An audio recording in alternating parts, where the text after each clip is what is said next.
లేదు, తక్కువగా ఉంది, దయచేసి ఆగాలి. శేఖర్ రెడ్డి గారు దయచేసి మళ్ళీ వస్తాను, ఆగండి. చందు శ్రీనివాస్ గారు, ఇక్కడ బీజేపీ నాయకులు పూడి తిరుపతిరావు గారు చాలా స్పష్టంగా ఒక అంశాన్ని లేవనెత్తారు. బీజేపీకి సంబంధించిన ఇస్తాను, ఆగండి దయచేసి. వన్ బై వన్ మాట్లాడదాం, దయచేసి ఆగండి సార్, దయచేసి ఆగండి సార్, సమయం తక్కువగా ఉంది, ప్యానల్ 5 ఉన్నారు. 1 by 1 బ్రహ్మనాయుడు గారు దయచేసి ఆగండి. మీరు తీసుకున్న టాపిక్ బ్రహ్మనాయుడు గారు 1 by 1 మాట్లాడతారు, ఆగండి సార్, వస్తాను మీ దగ్గరికి వస్తాను, ఆగండి. ఇప్పుడు సమయం అంతా ఈ డిస్కషన్ గా సమయం వేస్ట్ అయిపోతుంది. చందు గారు మీరు ఒక పాయింట్ లో కంక్లూజన్ ఇవ్వండి. పూడి తిరుపతిరావు గారు ఒక మాట చెప్పారు, కూటమి అందరినీ బేస్ చేసుకొని ఎవరికి ఎన్ని సీట్లు ఇచ్చారో చూడాలన్నారు. డెఫినెట్ గా మీరు తీసుకున్న టాపిక్ డైవర్ట్ అవుతుంది. కూటమిని బేస్ చేసుకొని డెఫినెట్ గా ఇక్కడ నేను చెప్తాను, ఇక్కడ ఏంటంటే కంక్లూజన్ ఇవ్వండి. కంక్లూజన్ డెఫినెట్ గా ఇస్తా. ఇక్కడ ఏంటంటే బీజేపీ స్టాండ్ ఏంటి, పురంధేశ్వరి గారు ఆమె ప్రయత్నం చేస్తుంది, అధ్యక్షురాలుగా సమర్థవంతంగా పనిచేస్తుంది. ఢిల్లీ పెద్దలు ఫైనల్ డెసిషన్ వాళ్ళదే. తిరుపతిరావు గారు చెప్పినట్టుగా సామాజిక సమీకరణలు 10 ఎమ్మెల్యేలు అంటే 175 ఉన్నాయి కాబట్టి అందరికీ వచ్చే అవకాశాలు, దాన్ని నేను కూడా ఏకీవిస్తున్నా. ఎందుకంటే 10 సీట్లు కూడా చాలా సమర్థవంతులు. మొదటి నుంచి ఉన్నారు. విష్ణుకుమార్ రాజు విశాఖ నార్త్ ఇచ్చేస్తున్నారు. తర్వాత పి గన్నవరం అనే ఐఐజేఎం ఎక్స్ ఎమ్మెల్యే, కైకలూరు నుంచి కామినేని శ్రీనివాసు, తర్వాత విజయవాడ నుంచి గొలగాని రవికృష్ణ. నేను చెప్తాను, మీరు మాట్లాడేటప్పుడు నేను మాట్లాడలే, 2 నిమిషాలు ఉండండి. తర్వాత మైలవరం నుంచి బాలకోటేశ్వరరావు గారని ఎన్టీ రామారావు గారి ఫ్యామిలీ సన్నిహితుడు, కాళహస్తి కోల ఆనంద్, కదిరి నుంచి విష్ణువర్ధన్ రెడ్డి, రాజంపేట సాయి లోకేష్, తర్వాత జమ్మలమడుగు ఆదినారాయణ రెడ్డి, కర్నూలు పార్థసారథి. ఇక్కడ ఈ 10 మంది ఎమ్మెల్యేలు దాని గురించి తిరుపతిరావు గారికి సమాధానం చెప్తున్నాను సార్. రఫీ గారు మాట్లాడినప్పుడు నేను మాట్లాడలేదు, తిరుపతిరావు సమాధానం. ఇప్పుడు సోషల్ ఈక్వేషన్స్ లో 10 ఎమ్మెల్యేలు అంటే కష్టం, ఆయన దాంట్లో పూర్తి ఏకీపిస్తున్నా. ఇకపోతే అంటే ఎల్వేశ్వర్గా చెప్తున్నా, బీజేపీ అంటే మోదీ గారి విధానాలను కూడా మాకు బాగా నచ్చుతాయి. ఇప్పుడు ఎమర్జ్ అవుతున్నారు కాబట్టి ఆంధ్రప్రదేశ్లో ఎక్కువగా అంతకుముందు 2014లో 13 ఎమ్మెల్యేలు పోటీ చేసి 2 మినిస్టర్ అయ్యారు. మాణిక్యాలరావు గారు, కామినేని మినిస్టర్ అయ్యారు. ఇప్పుడు 10 ఎమ్మెల్యేలు 6 ఎంపీలు అంటే చాలా కీలకం. ఆయన అన్నట్టు 25 ఎమ్మెల్యేలు ప్రభావితం చూపించారు. 6 ఎంపీలు కూడా ఉత్తరాంధ్ర నుంచి ఎక్కువ తీసుకున్నారు కాబట్టి సామాజిక సమీకరణలో భాగంగా ఎక్కువగా అక్కడ తూర్పు కాపులు ఉన్నారు కాబట్టి ఇప్పుడు ఆల్రెడీ 2 అగ్రవర్ణాలకు ఇచ్చినప్పుడు విష్ణువర్ధన్ అక్కడైతే రాజంపేట కిరణ్ కుమార్ రెడ్డి గారికి ఇస్తే, పురంధేశ్వరి గారికి కమ్మ సమాజానికి ఇస్తే, మళ్ళీ ఇంకొక సీఎం రమేష్ గారికి అనకాపల్లి ఇస్తే కనుక తూర్పు కాపులు అక్కడ ఎట్టి పరిస్థితుల్లో విజయనగరం ఎక్కువగా వాళ్ళు ఉన్నారు కాబట్టి వలసవాదులు వేరే వాళ్ళు వచ్చి మాకు పెత్తనం చేస్తున్నారనే ఇది స్థానికేతలు అనేది ఉన్నది కాబట్టి అప్పుడు తూర్పు కాపులు సమాజ వర్గం తీసుకుంటే ప్రాధాన్యత ఉంటుందన్నారు. అదే సమయంలో అదే చెప్పాను తప్పితే రెండోది అట్లా అనుకుంటే ఇప్పుడు టీడీపీ కూడా ఇప్పుడు కాపులకి ఇప్పుడు ఏదో న్యాయం చేస్తున్నట్టు వైసీపీ చెప్తున్నారు. కాపులకి తీవ్రం అన్యాయం చేసింది కంపారిజన్ చేసుకుంటే మీ రిజర్వేషన్ ఇయ్యలేదని చెప్పింది జగన్మోహన్ రెడ్డి గారే. అది ఎవరు కాదనలేనిది, అది పక్కన పెడితే అదే సమయంలో వాళ్ళ ఈక్వేషన్స్లో భాగంగా తూర్పు కాపులకి తర్వాత మిగతా 7 అసెంబ్లీ నియోజకవర్గాలు కావచ్చు, ఎంపీలు కావచ్చు, అక్కడ ఈక్వేషన్స్లో బ్యాలెన్స్ చేశారు. అదేవిధంగా కోస్తా జిల్లాల్లో బీసీ తీసుకొచ్చి నర్సాపేట పెట్టారు. అట్లా 2 కాపులకి గుంటూరు ఎంపీ ఇచ్చారు. 8 ఎమ్మెల్యేలు కమ్మవారికి ఇచ్చుకున్నప్పుడు గుంటూరు జిల్లాలో బ్రహ్మనాయుడు గారు చూడండి, ఒక కాపులకే ఇచ్చేసి అవతల ఈక్వేషన్స్లో జగన్మోహన్ రెడ్డి గారు చాలా బ్యాలెన్స్గా కాపుల దగ్గర తీసుకుంటున్నాడు. ఇక్కడ ఆ విధంగా కూడా చూడాలి. బలిజిల్లలో మళ్ళీ అక్కడ అన్యాయం వైసీపీ జరుగుతుంది. ఏదున్నా ఉన్నది ఉన్నట్టు మాట్లాడుకోవాలా. ఎక్కడ ఏం జరుగుతుంది? 8 ఎమ్మెల్యేలు ఇప్పుడు ఇచ్చుకొని ఫస్ట్ లిస్టులో 26 మందికి అమ్మవారికి ఇచ్చుకొని సెకండ్ లిస్టులో 10 మందికి ఇచ్చుకుంటే 25% ఉన్న కాపులకి ఆయన చెప్పినట్టుగా తిరుపతిరావు గారు ఆయన శేఖర్ రెడ్డి గారు చెప్పినట్టుగా రఫీ గారు కూడా సమాధానం చెప్పాల్సిన అవసరం ఉన్నది. ఇప్పుడు ఏ ఒక్కరు కాదు కదా, ఇప్పుడు త్యాగం చేస్తానికి సిద్ధపడింది ఇప్పుడు ఎవరు అల్టిమేట్గా నలిగిపోతుంది పవన్ కళ్యాణ్ గారు. ఇప్పుడు శివపార్వతి గారు సమయం లేదు, రఫీ గారిని అడుగుదాం. పొత్తులు కలయిక కారణం పవన్ కళ్యాణ్ గారు బీజేపీ దృష్టితో ముందుకెళ్తున్నారు. అదే సమయంలో సీట్లు త్యాగం చేసి 24 నుంచి 21కి 3 ఎంపీ నుంచి 2కి త్యాగం చేస్తుంది పవన్ కళ్యాణ్. టీడీపీ త్యాగం చేయట్లా. అది టీడీపీ కూడా ఓటు కాపుల ఓట్లు కూడా పోలరైజేషన్ అవ్వాలి, బీసీల ఓట్లు పోలరైజేషన్ కావాలి, మైనార్టీ ఓట్లు పోలరైజేషన్ కావాలనే ఆలోచన వాళ్ళకు కూడా ఉండాలి. ఎందుకంటే మా సమాజ వర్గమే ఎక్కువ సీట్లు 30-35 ఇచ్చుకుంటే మా వాళ్ళకి గెలిపించుకోవడం పొరపాటు. ఎందుకంటే మిగతా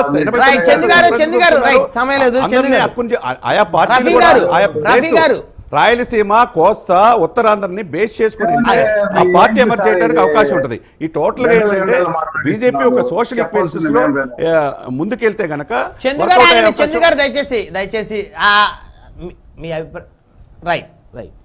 రఫీ గారు, శేఖర్ రెడ్డి గారు అయినా చందు గారైనా ఒకటే ప్రధానంగా ఈ అంశం ఈ చర్చలో సామాజిక సమీకరణ అంశం అంటే ఏ నియోజకవర్గంలో ఏ సామాజిక వర్గం ఓటర్లు వారి ప్రభావం ఎక్కువగా ఉంటుందో వారికి ఒక అవకాశాన్ని కల్పించాలి అనేటువంటి దాని ప్రకారం అటు వైసీపీ కూడా మేము టికెట్లను కేటాయించామని చెప్పేసి శేఖర్ రెడ్డి గారు కూడా చెప్పారు. సో దాని మీద మీరు ఏం చెప్పగలుగుతారు సమాధానం రఫీ గారు? శేఖర్ రెడ్డి గారు చంద్ర శ్రీనివాస్ గారు చెప్పిన దానికి నేను జవాబు చెప్తున్నాను. 175 నియోజకవర్గాల్లో జగన్మోహన్ రెడ్డి ఇచ్చాడు. మేము 175 నియోజకవర్గాల్లో బీజేపీ జనసేన టికెట్లు ఇంకా ప్రకటించలా. ఈ 175 సీట్లు ప్రకటించే వరకు వాళ్ళిద్దరిని ఓపిక పట్టమనండి.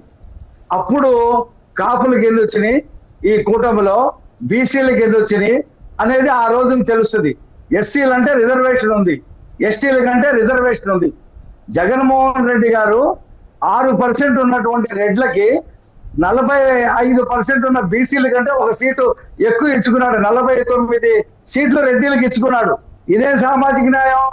6% ఉన్న వాళ్ళకి 49 సీట్లు ఏంటి, 45% ఉన్నటువంటి బీసీలకి 45 సీట్లు ఏంటి? ఇది సామాజిక న్యాయమా? ఇది సామాజిక న్యాయమా? ఇంతవరకు Anakapalli seat parliament seat declare చేయడానికి తల్ల పట్టుకుంటున్నాడు ఆయన. కాబట్టి ఇందాక చంద్ర శ్రీనివాస్ గారు సీఎం రమేష్ గారు కమ్మ అన్నారు. కాదు, ఆయనకు తెలియదు. ఆయన వెలమ.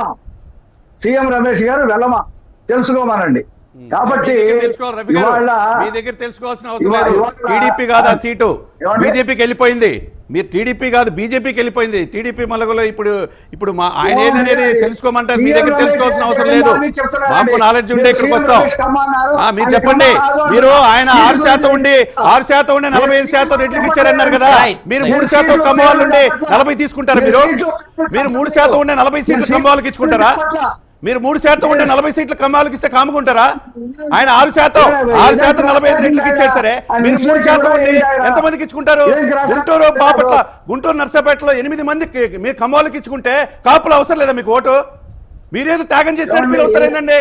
2014లో ఆయన త్యాగం చేశారు పవన్ కళ్యాణ్, 2019 విడిగా పోటీ చేశారు, 2024లో 3% ఉండి మీరు 40 సీట్లు కావాలా? మీరు సామాజిక న్యాయం గురించి మీరు మాట్లాడతారు. తీవ్రంగా కాపులకు అన్యాయం చేస్తున్నారు.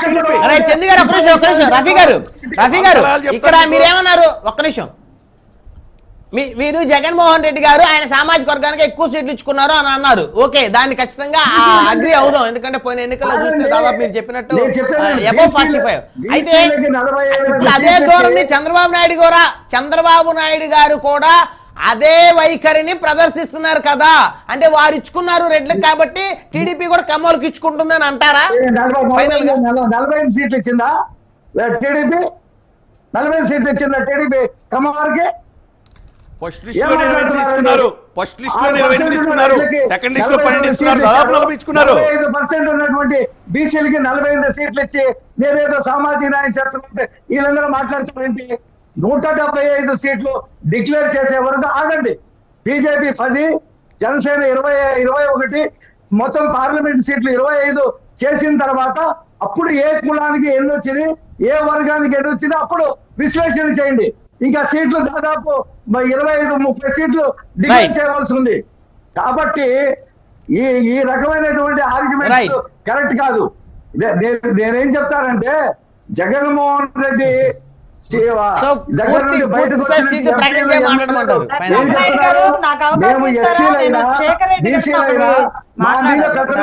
శేఖర్ రెడ్డి గారు మీ వాయిస్ మ్యూట్ లో ఉంది, ఒకసారి చూసుకోండి.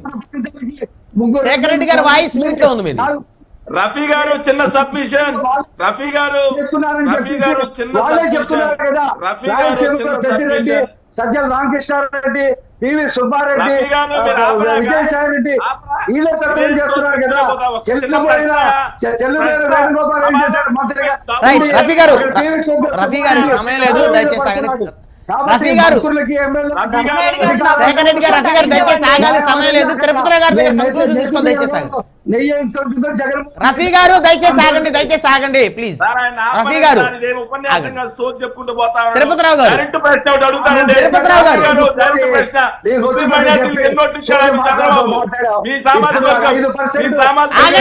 దయచేసి ఆగండి. రఫీ గారు, శేఖర్ గారు ఆగండి. తిరుపతిరావు గారు కంక్లూజన్ ఇవ్వండి. తిరుపతిరావు గారు దయచేసి కంక్లూజన్ ఇవ్వండి. ఇంకా కాపులు ఏ రకంగా ఓటేస్తారు? రైట్. తిరుపతిరావు గారు. ఎన్నికల్లో ఏదో వేశారు. ఒకసారి మీ వాయిస్ మీట్ లో అన్మ్యూట్ చేయండి తిరుపతిరావు గారు. రద్దు చేసి పడేశాడు. ఒక్క కాపోడు ఎవరు కూడా వైసీపీలో ఓటేసే పరిస్థితి ఈ రాష్ట్రంలో లేదు. ఆగండి రఫీ గారు, దయచేసి ఆగండి. తిరుపతిరావు గారు కంక్లూజన్ ఇవ్వండి. సార్ ఒక్క మాట సార్. బ్రహ్మనాయుడు గారు సో ఒక్క సీట్లు మాట. ప్రకటించిన తర్వాతే సామాజిక న్యాయం పాటించారా లేదా అనేది చూడాలంటున్నారు రఫీ గారు. బ్రహ్మనాయుడు గారు ఇందాక సోదరులు శ్రీనివాస్ గారు చదివిన లిస్టు అది సోషల్ మీడియాలో ఉన్న లిస్టే గానీ భారతీయ జనతా పార్టీ ప్రకటించకుండా. కాబట్టి ఒకటైతే మాత్రం వాస్తవం అండి, తెలుగుదేశం సామాజిక సమీకరణాలు చూసినట్టు బీసీల గురించి మాట్లాడతారు తప్పిస్తే అక్కడ ఖచ్చితంగా వాళ్ళ సామాజిక వర్గానికి వాళ్ళు ఎక్కువ ఇచ్చుకుంటారు.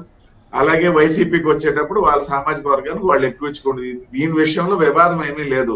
అది కొన్ని సందర్భాల్లో తప్పదు కూడా అనుకుంటాను. నా వరకు నేను అనుకోవాలండి సంటే అంటే అంత దూరం మేము వెళ్ళాం. మాకేమొచ్చింది బీసీలకి ఏమొచ్చింది అనేది చూసుకునే సరిపోతుంది మా పరిస్థితి. కాబట్టి ఒక విషయం అయితే ఇక్కడ స్పష్టం చేస్తున్నా, ఓటమి సంబంధించి చూసేటప్పుడు ఖచ్చితంగా ఓవరాల్ ఈక్వేషన్స్ చూడాలా. అక్కడ కూడా ఇన్బ్యాలెన్స్ అవుతుంది కొంతవరకు, తప్పదు. ఎందుకంటే అంటే మాకు వచ్చిన సీట్లలో ఎక్కువ మంది గెలిపించుకోవాలి, మొత్తం గెలిపించుకోవాలని ఆశ మాకు ఉంటది. జనసేనకు వచ్చిన సీట్లలో ఎక్కువ మంది గెలిపించుకోవాలని ఆశ వాళ్ళకు ఉంటది. ఈ ఆశ్రయేశ్వరం నేపథ్యంలో గెలుపు గుర్రాళ్ళు. మళ్ళీ ఈక్వేషన్స్ చూస్తే ఇటు దగ్గర డబ్బులు ఉండవు. ఆంధ్రప్రదేశ్ రాష్ట్రంలో డబ్బులతోనే పని ఎలక్షన్స్. నాలాంటి వాడు పట్టుకొని వెళ్ళి కోట్లు ఖర్చు పెట్టమంటే ఎవడు పెడతాడు, ఎక్కడ పెడతాడు? కాబట్టి ఇవన్నీ ప్రాక్టికల్ ప్రాబ్లమ్స్. అయితే ఏంటంటే అంటే బీసీలకి ప్రాధాన్యత ఇచ్చేసి సీట్లు ఇచ్చేసినంత మాత్రానే ఏదో బీసీ సాధికారిత సాధించేస్తామనేసి అంటే కాదు. మళ్ళా అన్ని విషయాల్లో కూడా అన్ని స్థాయిల్లో కూడా అధికారంలో వాళ్ళ భాగస్వాములు చేసేటప్పుడే కొద్ది గొప్ప వాళ్ళకి న్యాయం జరిగే పరిస్థితి ఉంటుందండి. బ్రహ్మనాయుడు దాని నుంచి ఒక క్వశ్చన్ అడగాలండి శేఖర్ రెడ్డి గారు. ప్లీజ్. శేఖర్ రెడ్డి గారు సామాజిక న్యాయం, బీసీలకు పెద్దపేట, ముక్కాలపేట అని ఏదో చెప్తున్నారు. వాళ్ళు నిజంగా బీసీలకి సామాజిక న్యాయం వాళ్ళకి న్యాయం చేస్తున్నారు అనడానికి నమ్మాలి అంటే వాళ్ళు ఒక పని అర్జెంట్ గా చేయాలి. అప్పుడు మేము నమ్ముతాము వైఎస్ఆర్సీపీ పార్టీ బీసీలకి చాలా న్యాయం చేసిందని. 4 దశాబ్దాలుగా పులివెందుల నియోజకవర్గంలో జగన్మోహన్ రెడ్డి గారి కుటుంబం మాత్రమే ఏళ్తుంది. అలాంటి స్థానంలో బీసీకి సీట్ ఇవ్వండి, మీరు గెలిపించండి. బలిజలు రాయలసీమలో 20% ఓట్లు దశాబ్దాల తరబడి ఓట్లు దండుకొని బలిజలు తీసి అవతల పడేశారు. రాయలసీమ నుంచి బలిజ సామాజిక వర్గానికి మీరు ఎన్ని సీట్లు కేటాయించారు? ముందు అది చెప్పండి. 20% ఉన్న బలిజ సామాజిక వర్గానికి మీరు ఎన్ని సీట్లు కేటాయించారు? అక్కడ మీరు సామాజిక న్యాయం గురించి మాట్లాడితే ఎంత హాస్యాస్పదంగా ఉంటది అంటే మీరు నిలబెట్టింది ఎవరి మీద? లోకేష్ గారి మీద, చంద్రబాబు నాయుడు గారి మీద. వాళ్ళు కేటాయించలేదు, పక్కన పెట్టండి. మరి తెలుగుదేశం, బీజేపీ, జనసేన కూటమి కేటాయిస్తుందా? వెయిట్ చేయండి సార్, టికెట్ డిక్లేర్ అయ్యే వరకు వెయిట్ చేయండి. బడ్జెట్కి ఎన్ని చంద్రబాబు మీద బీసీ నిలబెట్టంగానే లేకపోతే లోకేష్ మీద బీసీ నిలబెట్టంగానే ఇంకా బీసీకి న్యాయం చేసినట్టేనా? ఉత్తరాంధ్రలో ఇప్పుడు వాళ్ళు బీసీకి ఓ సీట్లు ఇస్తుంది కపట బుద్ధి, కపట నాటకం, కపట ప్రేమ. ఎందుకంటే సామాజిక సమీకరణాల వంకతో ఏదో వాళ్ళకి బిస్కెట్లు వేసి ఏదో మభ్య పెట్టే ఆలోచన. రాయలసీమలో ఎందుకు ఇలా బీసీలకి, ఉత్తరాంధ్రలో ఎందుకు ఇస్తున్నారు అంటే అక్కడ ఏదో బీసీలకి న్యాయం చేశాము అని చెప్పి రెడ్లు కాకుండా బీసీలకి న్యాయం చేశామనే బిల్డప్ ఇచ్చుకోవచ్చు. అది తప్పి మంది ఉన్నారు,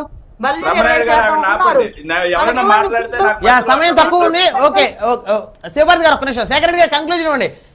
మీరు ఎందుకని రాయలసీమలో ఇవ్వట్లేదు బీసీలకి, ఉత్తరాంధ్ర ఎందుకు ఇస్తున్నారు, అక్కడ కూడా ఇవ్వచ్చు అని అడుగుతున్నారు? సార్ ఒక్క విషయం చెప్తాను సార్. రాయలసీమలో మెజారిటీ ఉన్నటువంటి సామాజిక వర్గాలు ఏంటి? మెజారిటీ ఉన్న సామాజిక వర్గాలు ఏంటి? ఇంకో విషయం తెలియదు అనుకుంటే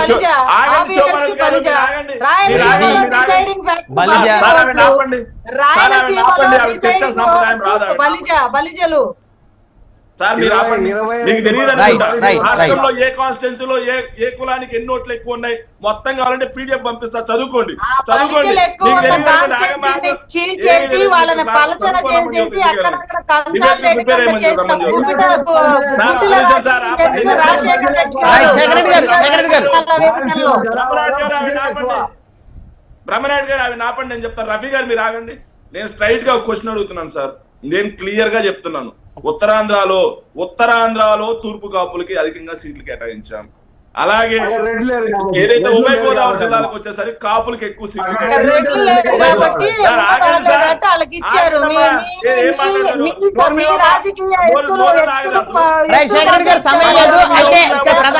ప్రధానంగా చూస్తే రాయలసీమలో కూడా కేటాయిస్తే సరిపోతుంది అనేది.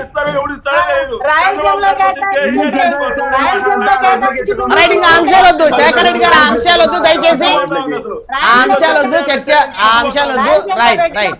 రాయలసీమలో కూడా వైఎస్ఆర్ కాంగ్రెస్ పార్టీ బీసీలకు బలిజలకు ప్రాధాన్యత కేటాయించిన రోజే నిజమైన సామాజిక న్యాయం వైఎస్ఆర్ కాంగ్రెస్ పార్టీ పాటించినట్లు అనేది అభిప్రాయం ఇక్కడ ప్యానలిస్టుల అభిప్రాయంగా తేలుతా ఉంది. రైట్, ధన్యవాదాలండి చర్చలో పాల్గొన్నందుకు. చందు శ్రీనివాస్ గారు రాజకీయ విశ్లేషకులు, శివభారత్ గారు జనసేన పార్టీ రాష్ట్ర అధికార ప్రతినిధి, శేఖర్ రెడ్డి గారు వైఎస్ఆర్ కాంగ్రెస్ పార్టీ నాయకులు, పూడి తిరుపతిరావు గారు భారతీయ జనతా పార్టీ సీనియర్ నాయకులు, రఫీ గారు తెలుగుదేశం పార్టీ సీనియర్ నాయకులు. అందరికీ పేరు పైన ధన్యవాదాలు. మరిది వాళ్ళ